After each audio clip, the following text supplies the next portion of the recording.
back to Breakfast Television. If that makes you want to scream hi-ho silver away, our buddy Drew Koza might have the perfect place for you today, looking at Prairie Dog Central. Good morning, Drew. Good morning, you two. That's right, horses will be riding up alongside of the train if you're a part of the Great Train Robbery, and hijinks ensue. We'll tell you about that in just a little bit, but before I get to that, I want to tell you guys about the building behind me, because the history with the Prairie Dog Central Railway starts before you even get on the train. Yeah, it's 100 and something years old. That's right, about 100 years old. This building behind me was actually a functional railway building, and it was located by Polo Park. You know where that big Manitoba Hydro building is? Yeah. That station thing they got there? That's where this thing was. So eventually they moved it out here, and it is now the place where you will wait to board the Prairie Dog Central Railway. And when we get on there, we could, depending on what we sign up for, we could see magicians, there could be dinner, or there could be an armed robbery. So many different things. I was going to say you don't know what you're going to get till you get there, but you'll know ahead of time because you would have checked the schedule and signed up for a certain one. But to tell us a little bit more about those special events, I'd like to introduce you to Catherine for the Prairie Dog Central Railway. So Jeremy was asking a little bit about those special occasions. I want to get to that in a second, but first I want to talk a little bit about sort of that magic that happens when the whole family gets on board the Prairie Dog Central Railway. Let's talk about that experience. What's the reaction like from the kids and the parents when they get to go down the rails through the prairies on the Prairie Dog? Well, it's a very family-focused experience. As you say, it starts as soon as you arrive at the station. We can have a Dutch organ out here. We can have a magician doing pocket magic. All of these things happen at the station, and then entertainment on the train as well. So what are some of those types of entertainment that we'll find once we get on board? We have Chris Without the Hat doing caricatures of children.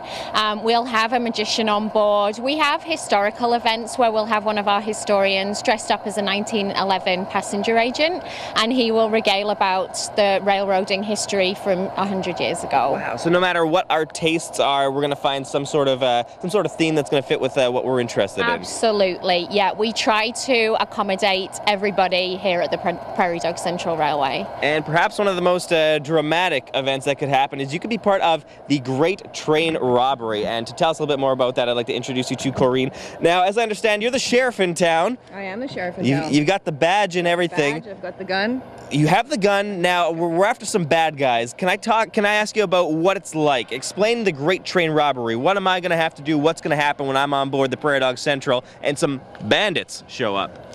Typically what happens is everybody's riding along, enjoying a day. Beautiful Sunday, sometimes a Saturday evening. I'll be usually hiding in a baggage car. I'll come out as the train robbers come up. I'm the sheriff. I come out. I tell everybody I'm going to save them. Okay, good. Glad you're on board. I am on board. Yeah, definitely. We don't want anybody to get hurt. I usually have a deputy with me. We go to the back of the train, and then lo and behold, we come back and we join the robbers and rob it. What? But you're the sheriff. Too. You're not worthy to wear this tin star. Never, ever trust anybody in a black hat. Okay, well that is a good rule of thumb. Now, as I understand it, the robbers are actually collecting donations. So even though robbery is not good, donating is good. So if I do have to give my money to the robbers, where is that going to go? The money gets donated to Osborne House. Usually we do a pretty good haul, so they get donated quite frequently. Okay, good. So keep a little bit of spare change in your pockets if you're on board. And bills too. And bills? Okay. Bills too. They'll take anything. Credit cards, can I throw that in there with the PIN number? No children. Okay, no children. If you're looking to get rid of the kids for an afternoon, you can't leave them on the Prairie Dog, but they can have a very fun ride on the Prairie Dog Central. If you want more information about the train, about the schedule, or even the events happening this long weekend, just go to our website at breakfasttelevision.ca. We're taking a quick break here on BT, but more to come later today on City.